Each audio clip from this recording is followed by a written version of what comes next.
Hello all, welcome to my YouTube channel PK Chemistry. In the previous lecture, we discussed the Hofmann rearrangement, which is conversion of amide into amine in the presence of bromine and alkali. The next we discussed is Curtius rearrangement, acid acid converted into in the amine upon heating followed by hydrolysis. The next one is Schmidt rearrangement. This is similar to the Curtius rearrangement. The acid react with hydroxoic acid followed by hydrolysis to give the amine. So in this Curtius and Schmidt rearrangement, the elimination of nitrogen gives the isocyanate product. Further, if you hydrolyze the isocyanate, you will get the amine. Mechanism. So or C double bond O on OH in the presence of acid. This O it's get protonated carbonyl bond OH. So the next step is hydroxoic acid reacts with this acid to give a R bond C bond OH bond OH bond N H bond N triple bond N plus. The next step is one water molecule elimination. So what you will get is resonance structure. What you will get is C double bond O bond N H bond N triple bond N. So next step is the migration of alkyl group, elimination of nitrogen. So leads to formation of isocyanate. So isocyanate, if you hydrolyze, you will get the amine. Let's discuss few example from Schmidt rearrangement.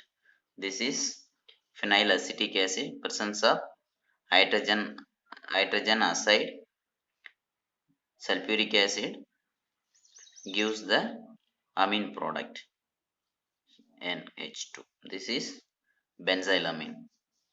So acid converted into amine. The next step is paratoluic acid, presence of hydroxoic acid, sulfuric acid. What you will get? You will get the isocyanate intermediate followed by hydrolysis gives the amine product. Okay. Paratoluidine. The next example is dinitro benzoic acid, right? So what you will get is acid converted into amine, presence of hydroxoic acid and sulfuric acid. So we will get a NH2, NO2, NO2. You will get a dinitroaniline. The next example is the acid in the presence of diphenyl phosphoryl acid. So this is the acid source. So you will get a isocyanate intermediate. If you hydrolyze, you will get a amine. Okay. NO2 OM. This is benzil. You will get a amine.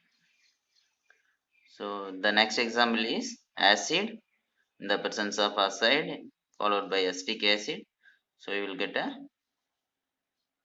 amine. This is cyclobutylamine from cyclobutane carboxylic acid. This we can write a DPPA, diphenyl phosphoryl acid.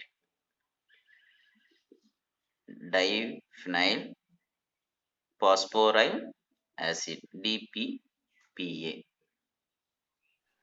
Next example is cyclic ketone, presence of hydrogen acid, sulfuric acid. What will happen in the presence of acid? The ketone get protonated. So the next step is,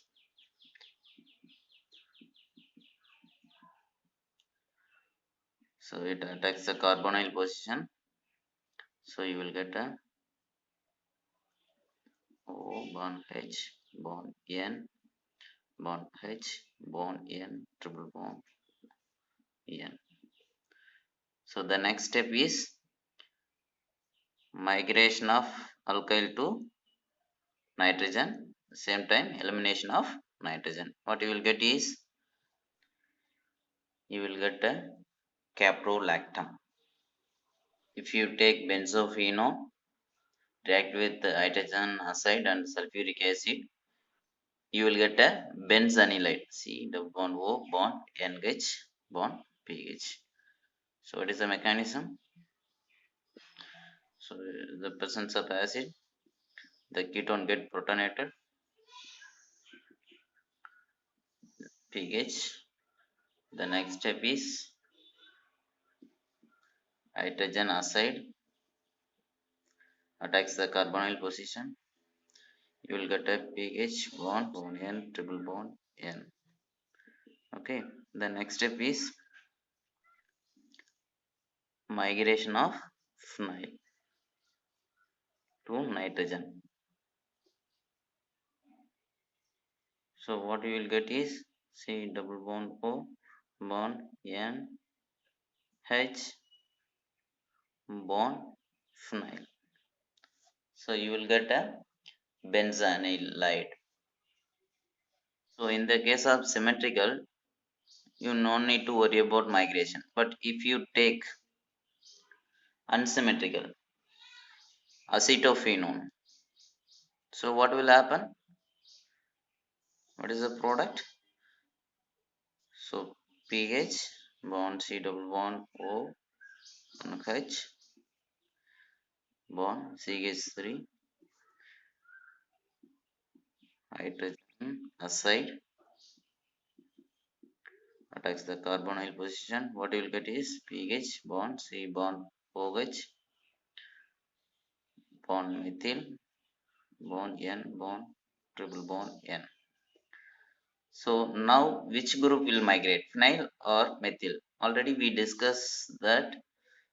So the phenyl is preferable than hydrogen than methyl. So migration of phenyl group, same time elimination of nitrogen. So what you will get is phenyl bond NH bond C double bond O bond CH3. We will get a acetanilide.